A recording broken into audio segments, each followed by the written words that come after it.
Let's assume you've got an interesting Twitter space going and you'd like to know how many people do actually join my space at any given time. Well, I've got a tool for you that helps you visualize those numbers. And along the way, you learn some Python as well. So let's get going. I'm Andy Giefer and I work for Deutsche Welle's research and cooperation projects. What is a Twitter space? It's Twitter's response to Clubhouse. So it's a virtual room for audio chats where a host can elevate listeners to become speakers. And you can have thousands of people listening in. So what is the task that we set ourselves? First, use a Twitter Spaces live session and record a video of it. Second, record the audio as well. Third, visualize the ensemble and then develop some further bonus ideas. How to do the recording? Easy. Just do a screencast of your browser window. Let me illustrate. Here I'm logged into Twitter and I'm searching for active spaces. You can do this by entering filter:spaces into the search window. Here we are. There's a space that I'm joining. Note the little window at the bottom right. This gives you the number of active listeners at the very moment. In this case, we have 220 users currently listening in. That's the number we want. And while we're at it, we'll record the audio as well. And there's a nice little tool called Audio Hijack on the Mac. And you see that I'm recording the output of the Safari browser directly to MP3 here. To test all this out, we chose a promising Twitter space. And that's the Twitter space announced by Deutschlandfunk for the evening of the German elections in September 2021. Let's listen in. Ein turbulenter Wahlabend und ich würde sagen, es ist immer noch ein turbulenter Wahlabend. Wir haben ja immer noch kein Ergebnis und schon jetzt irgendwie so eine Art Koalitionsverhandlungen, die gerade auch in der Berliner Runde geführt wurden. Wir wollen das, was wir bislang wissen. How can we analyze the recorded video? I think the easiest way is to use Python and use a specific library called Tesseract, which gives you optical character recognition. If you Google for it, you'll find the instruction on how to install the library using pip. While the library gives you access to Tesseract, you'll also need to install the tool itself. The best way to do this on the Mac is Brew. Let's take a look at the code. And it's not as difficult as you might think. Under number 1, you'll see how we capture a single frame of the video. Then, in number 2, we'll just create a grayscale version of it.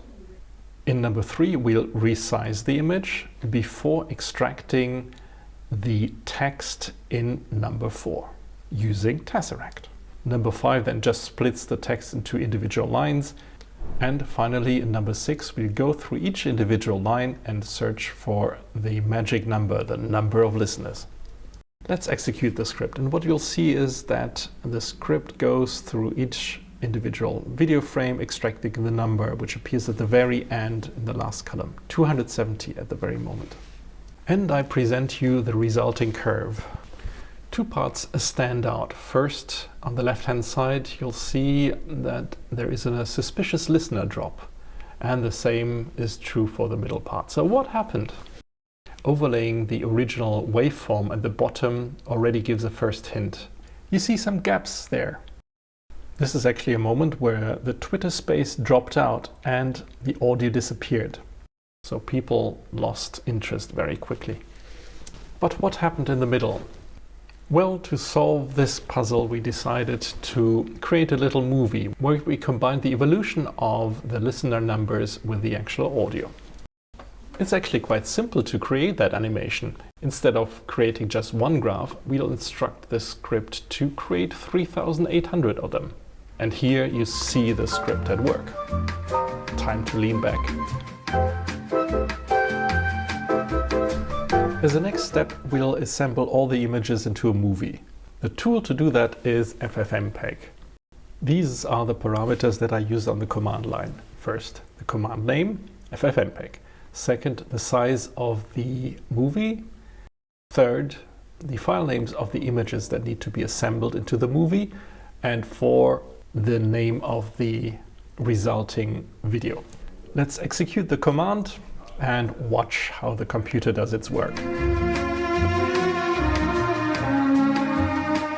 Let's take a look at the movie.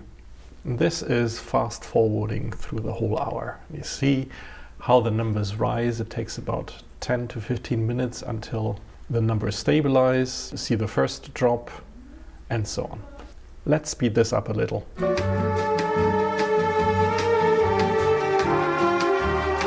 As a final step, we'll need to add the recorded sound to the video.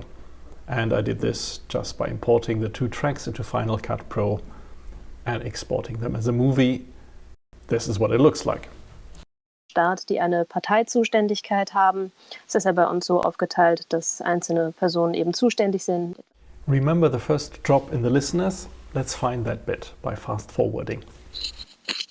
Total spannend. This is indeed where the audio dropped out. Let's speed it up again until the sound improves. Ja, wir hören das. Jetzt ist besser. Ah, ein Traum. Jetzt hört ihr mich Okay. endlich. Ja, jetzt höre ich dich auch. And we are back on track. Let's find the next audience drop. Etwas zu Jamaika hinzufügen möchte. Hallo Anna. Hallo in die Runde. Ich bedanke mich sehr, dass ich dabei sein darf und ich bedanke mich ebenfalls, dass das hier so stattfindet, weil ich das absolut... It turned out that this wasn't a particularly interesting audience contribution and it took rather long. So people turned off again. And that concludes my excursion to Python, Tesseract and Twitter Spaces. If you want to reach out, you can contact me on Twitter @AndyGiefer.